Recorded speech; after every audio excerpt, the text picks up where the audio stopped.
Hello guys. इस episode की start होती है एंड हम देखते हैं कि ये चैन अभी भी उसी लड़की के साथ फंसा हुआ था एंड वो सोच रहा होता है कि आखिर ये लड़की उसे इतने अजीब तरीके से टॉर्चर क्यों कर रही है। ये चैन यही सोच रहा था और सोच रहा होता है कि कहीं ले जुन नहीं तो इसे लड़की को हार नहीं कर रखा है ये चैन को मारने के लिए। लेकिन भला अगर ऐसा ही है तो फिर ये लड़की क्यों ही उसे इस तरीके से टॉर्चर करेगी। ये तो कुछ अजीब ही तरीका है इस लड़की का ये चैन को पीटने का। लेकिन हम देखते हैं कि यहाँ पे ये लड़की जैसे ही ये चैन की तरफ होती है तो फिर यहाँ पे ये चैन अपनी व्हील आई के थ्रू देख लेता है कि ये लड़की कहाँ से ये चैन की तरफ आके अब अटैक करने वाली है। तो हम देखते हैं कि वो लड़की ये चैन के ऊपर उसकी बैक पे किक मारने वाली थी, बट व्हील आई के थ्रू ये चैन उसे देख लेता है और फिर उसके बाद उसकी लेग को पकड़ के उसे लेटा देता है। लेकिन वो लड़की काफ़ी ज़्यादा नोटी थी और कह रही होती है कि क्या तुम्हें अच्छा लग रहा है कि मैं इस तरीके से यहाँ पे लेटी हुई हूँ। तो ये चैन फाइनली उससे कह देता है कि आखिर तुम मुझे बताओगी कि तुम हो कौन एंड किसने तुम्हें हायर करा है मुझे मारने के लिए। क्या सच में ले जुन ने ही तुम्हें भेजा है। लेकिन तभी वो लड़की यहाँ पे मुस्कुराने लग जाती है और कह रही थी कि बिल्कुल भी नहीं, मैं यहाँ पे खुद से ही आई हूँ। और फिर उठ के खड़ी हो जाती है और एक बार फिर से काफ़ी स्पीड के साथ वो यहाँ पे एक हाइट पर आके खड़ी हो चुकी थी और फिर उसके बाद वो अपनी एक और पावर को समन करती है। हम देखते हैं कि वो यहाँ पे एक शील्ड क्रिएट कर लेती है जो कि फॉरेस्ट के अंदर काफ़ी दूर दूर तक फैल जाती है। ये चैन खुद भी हैरान था कि आखिर ये हो क्या रहा है, क्योंकि इस शील्ड के बनते के साथ ही ये चैन के ऊपर काफ़ी प्रेशर पड़ रहा था और ऊपर से ये चैन और भी ज़्यादा वीक फील कर रहा होता है। तभी यहाँ पे ये चैन जो कि अब ढंग से खड़ा भी नहीं हो पा रहा था, ये लड़की तुरंत ही आगे बढ़ती है एंड हम देखते हैं कि एक बार फिर से ये चैन के मुंह पे चांटा पटक के मारती है।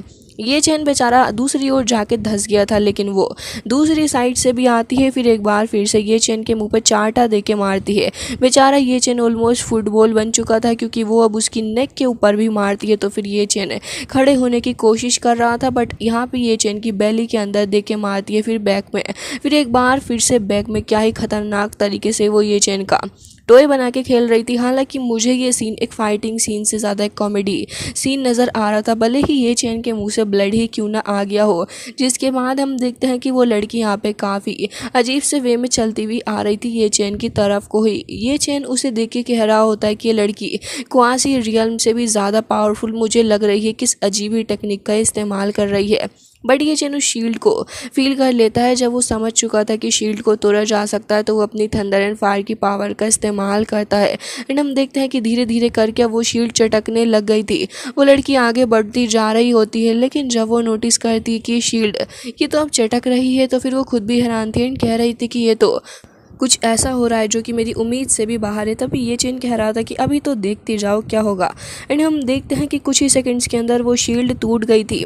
वो लड़की कह रही थी कि थंडर फायर की पावर तुम्हारे पास में और साथ ही गोल्डन आई भी, तुम वाकई पावरफुल पर्सन मुझे नज़र आते हो। और फिर कह रही थी कि ज़रा मुझे देखने दो कि अब ज़रा तुम कहाँ गायब हो गए हो। वो देख ही रही थी ये चैन उसके पीछे से आ रहा होता है अटैक करने के लिए, लेकिन एक बार फिर से वो अपनी पावर का इस्तेमाल करते हुए ये चैन के ऊपर अटैक कर देती है। बट सरप्राइजिंगली ये चैन बच चुका था और हमें देखने के लिए मिलता है कि उसके ऊपर एक जाल फेंक के मार देता है, जिसके थ्रू अब वो लड़की कैद हो चुकी थी और बिल्कुल भी मूवमेंट नहीं कर पा रही थी। ये चैन उसे अपने फर्नेस के अंदर कैद कर लेता है और फिर उसके बाद तुरंत ही उस फर्नेस को अपने पास में रख के उस जगह से आगे की तरफ को निकल गया था। ये चैन तुरंत ही होली लोड वाले प्लेस पे आ जाता है, जहाँ पे आने के बाद वो उस फर्नेस को तुरंत ही समन करता है। उसके अंदर से उस लड़की को निकाल के लेके आता है जो कि एक चेयर पे बैठ चुकी थी।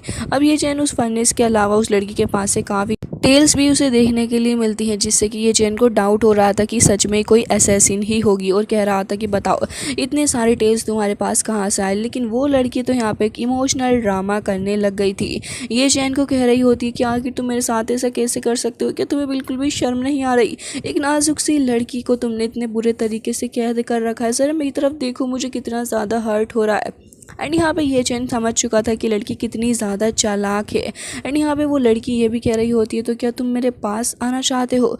ये चैन समझ चुका था कि इतनी ज़्यादा चालाक है, इसे डील करने का कोई ऐसा तरीका तो बिल्कुल भी काम नहीं करेगा जो कि नॉर्मल हो। तो ये चैन अब उसके पास ही आ जाता है और उसी के तरीके से उससे बात करने लग गया था और कह रहा होता कि बताओ मुझे आखिर तुम ऐसा क्यों कर रही हो और तुम्हें क्या हासिल हो जाएगा मेरे साथ में ऐसा सब कुछ करके।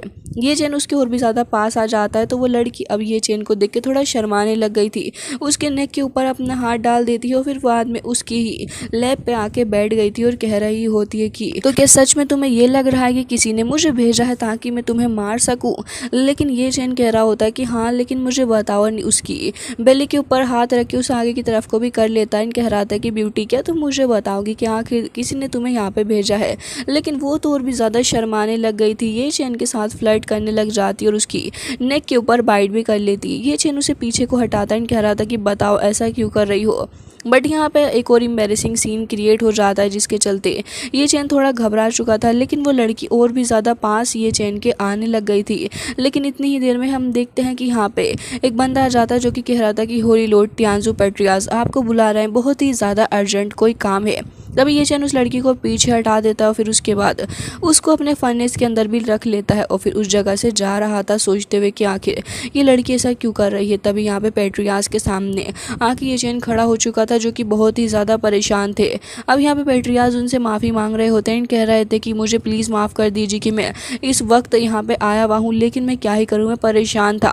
प्लीज़ आप मेरी डॉटर चू लिन यू को प्लीज़ रिलीज़ कर दीजिए। अभी सुनने के बाद ये चैन कह रहा होता है कि क्या वो लड़की तुम्हारी डॉटर है? नहीं, ये नहीं हो सकता। वो काफ़ी रिक्वेस्ट भी ये चैन से करने लग जाते हैं। तो फिर ये चैन कह रहा था कि आप परेशान क्यों रहे हैं, अगर वो आपकी डॉटर है तो भला मैं क्यों ही उसे बॉदर करूँगा। जिसके बाद ये चैन फर्नेस का इस्तेमाल करता है एंड हम देखते हैं कि वो लड़की तुरंत ही उस जगह पे अपीयर हो गई थी। पहले तो उसकी नज़र ये चैन के ऊपर पड़ती है जो कि यहाँ पे फ्लर्ट कर रही थी एंड कह रही थी कि मेरे साथ इतने भी ज़्यादा रूड मत हो। लेकिन जैसे उसकी नज़र पड़ती है उसके फादर के ऊपर, वो तुरंत ही अपने कलर्स दिखा देती है और फिर कह रही थी कि फादर, ये बंदा बहुत ही ज़्यादा रूड है, इसने मुझे बहुत ही ज़्यादा टॉर्चर किया, इवन मुझे बुली किया, इवन तक मुझे हरेस करने की भी इस बंदे ने कोशिश की है। सब कुछ देखने के बाद तो ये चैन काफ़ी ज़्यादा हैरान हो गया था कि आखिर ये लड़की गिरगिट से भी ज़्यादा तेज़ी से रंग कैसे बदल सकती है। ये चैन कह रहा होता है कि बिल्कुल भी नहीं, भला मैं ऐसा क्यों ही करूँगा। पेट्रियाज, मेरा बिलीव करिए, मैंने आपकी डॉटर के साथ में कुछ भी नहीं किया है, ये बस एक मिसअंडरस्टैंडिंग है।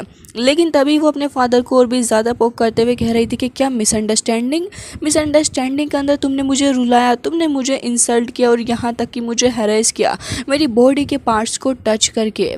अब यहाँ पे ये चैन बेचारा कुछ भी नहीं कह पा रहा था क्योंकि वो खुद भी इतना ज़्यादा एम्बेरस हो चुका होता है कि ये लड़की आखिर क्या क्या कह रही है। बल्कि अपने फादर के सामने वो ये तक कह देती है कि तुमने ज़बरदस्ती मुझसे कहा कि मैं तुम्हारी लैब पे बैठूँ, नहीं तो फिर तुम मुझे बहुत ही बुरे तरीके से मारोगे, तुमने मेरी रिस्ट पकड़ के मुझे अपने पास में खींच लिया।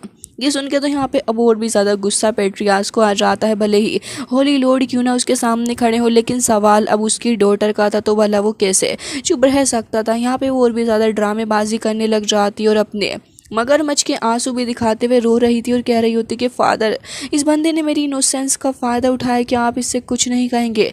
तभी पेट्रियाज के गले जाके लग जाती है तो पेट्रियाज भी कह रहे थे कि होली लॉर्ड यान हुआंग, आपको मुझे एक एक्सप्लेनेशन देनी होगी कि आखिर आपने ऐसा क्यों किया है। लेकिन तभी वो कह रहा था कि क्या मैं यहाँ से जा सकता हूँ। लेकिन इतनी ही देर में यहाँ पर वो लड़की एक बार फिर से अपने रंग बदल लेती है और फिर कह रही थी कि रुको ज़रा, इतनी जल्दी कहाँ जा रहे हो, जब तुमने इतना सब कुछ कर ही लिया है तो फिर ठीक है, अब से हम लोग शादी करने वाले हैं। ये सुनने के बाद यहाँ पे दोनों ही एल्डर आ चुके थे, कह रहे थे कि क्या शादी, इतनी जल्दी तुम शादी करने वाले हो। लेकिन तभी वो लड़की ये चैन को चुप करा देती है और कह रही थी कि बिल्कुल हमारी शादी बहुत ही जल्दी होगी एंड जितना जल्दी हो सके उसकी तैयारियां करो। एंड अपने फादर का हाथ पकड़ के ज़बरदस्ती वहाँ से ले जाती है और कह रही थी कि अगर आप मुझे पहले बताते होली लॉर्ड यान हुआंग के बारे में तो फिर मैं आपसे कुछ ना कहती, बल्कि चुपचाप होली लॉर्ड यान हुआंग से शादी भी कर लेती। लॉर्ड भी यहाँ पे रिस्पॉन्सिबल होते हैं क्योंकि वो बिल्कुल भी सवाल अपनी बेटी से नहीं कर रहे थे कि आखिर तुम किस तरीके की बातें कर रही हो एंड तुम अभी जिस बंदे के ऊपर हैरेस करने का इल्ज़ाम लगा रही थी, अब तुम उससे शादी भला कैसे कर सकती हो। लेकिन वो तो एक बार फिर से पलट के कह रही थी कि हस्बैंड, मैंने इंतज़ार करना एंड तब तक इस जगह को पूरे तरीके से अच्छे से डेकोरेट करवा लो क्योंकि मैं तुमसे शादी करके ही रहूँगी। जिसके बाद ही हम देखते हैं कि दोनों यहाँ पर जानबूझ के ये चैन को ग्रीट कर रहे होते हैं उसकी शादी के लिए, एक तरीके से उसका मजाक ही बना रहे थे। बल्कि वो लड़की तो कह रही थी कि मैं तुम्हारे लिए एक बहुत ही बड़ा सा, बहुत ही अच्छा और शानदार गिफ्ट प्रिपेयर करूंगी ताकि तुम्हारी शादी में तुम्हें गिफ्ट ओपन करने में और भी ज़्यादा मज़ा आए। ये चैन बेचारा अपना सर पटक के रह जाता है कि आखिर कहाँ फंस चुका है वो। अब रात हो जाती है, सब कुछ सोचते सोचते ही ये चैन को और वो बहुत ही ज़्यादा बड़ी प्रॉब्लम में जो फंस चुका था इस लड़की के चक्कर में। तब यहाँ पे दोनों ही लोग आ जाते हैं। यहाँ पे ये चैन कह रहा था कि क्या शादी अभी ही होने वाली है जो आप लोग इतनी जल्दी यहाँ पे आके खड़े हो चुके हैं। मैंने मेरे सामने। तब ये दोनों ये चैन की मिसअंडरस्टैंडिंग को दूर कर रहे थे और कह रहे होते हैं कि होली लॉर्ड, ऐसा लग रहा है कि वाकई आपको शादी की कुछ ज़्यादा ही जल्दी है, बट हम यहाँ पे शादी के लिए बिल्कुल भी नहीं आए। जिसके बाद हम देखते हैं कि यहाँ पे ये लोग ये चैन को एक स्केच दिखाने लग गए थे, जो कि कह रहे होते हैं कि इसको रिक्रूट करा गया है और हो सकता है कि आपके ऊपर अटैक कर दे। इस बंदे का नाम जिंग होंग है एंड बहुत ही ज़्यादा पावरफुल पर्सन है ये अपने मेथड ऑफ इमेज वेरिफिकेशन का इस्तेमाल करता है और फिर उसी का इस्तेमाल करते हुए ये काफ़ी ज़्यादा बुरे तरीके से अपने ओपोनेंट को मार गिराता है। तब यहाँ पे शुआन भी कह रही थी कि मास्टर प्लीज़ अपना ध्यान रखिएगा एंड ओल्ड मैन भी कह रहे होते हैं कि प्लीज़ होली लॉर्ड आप अपना ध्यान रखिएगा, क्योंकि मुझे ये न्यूज़ मिली है कि ये लोग कभी भी आपके ऊपर अटैक कर सकते हैं। तो ये चैन कह रहा होता है कि अच्छा ऐसी ही बात है, मुझे ऐसा लग रहा है कि हमें उस एम्परर के ऊपर और भी ज़्यादा इन्वेस्टिगेशन करनी होगी कि आखिर ये एम्परर क्या करने की कोशिश कर रहा है। इसके बाद हमें नेक्स्ट एपिसोड की भी थोड़ी सी झलक दिखाई जाती है, जहाँ पे हमें एक ओल्ड मैन देखने के लिए मिलते हैं जिनके वाइट हेयर थे एंड वो ये चैन से कुछ बात वगैरह कर रहे थे, बट ये चैन तुरंत ही उन्हें देख के पहचान लेता है कि ये ओल्ड मैन काफ़ी बुरे तरीके से इंजर्ड हैं। एंड ये चैन कह रहा था कि सीनियर आप तो मुझे बहुत ही ज़्यादा इंजर्ड भी नज़र आ रहे हैं। तो यहाँ पे वो ओल्ड मैन कह रहे थे कि अरे तुमने तो देखते ही मेरी इंजरी को पहचान लिया, आखिर ये कैसे हो सकता है। इसके अलावा हमें अगले एपिसोड में ये भी देखने के लिए मिलेगा कि ये चैन किसी बात को लेके बहुत ही ज़्यादा गुस्से में आ जाएगा, जिसके चलते वो फायर के थ्रू अपनी बॉडी को पूरे तरीके से ही कंबाइन कर लेगा एंड इसके बाद सारे ही लोग उसे देख के डर जाएंगे एंड कह रहे थे कि आखिर ये सब कुछ हो क्या रहा है। तभी ये चैन उन सभी के सामने आके एक ही बात कहेगा कि मुझे इस जगह को पूरे तरीके से यूनिफाई करना है, जो मेरा इसके अंदर साथ देगा मैं वाकई में उसकी काफ़ी मदद करने वाला हूँ। एंड ये चैन एक फॉरबिडन एरिया के अंदर भी चला जाएगा, जहाँ पे जाने के बाद उसे काफ़ी सारी चीज़ों के आंसर्स भी मिलेंगे और ढेर सारी स्पिरिचुअल्स बॉडी भी वहाँ पे मौजूद होंगी, जो कि ये चैन के ऊपर अटैक कर सकती हैं और ये चैन को फिर इन सारी ही चीज़ों के साथ में डील भी करना होगा। हालांकि गाइस इसी के साथ आज का एपिसोड हो जाता है एंड आई रियली होप कि आपको ये पसंद आया होगा। मिलते हैं नेक्स्ट वीडियो में, तब तक के लिए bye bye, take care of yourself.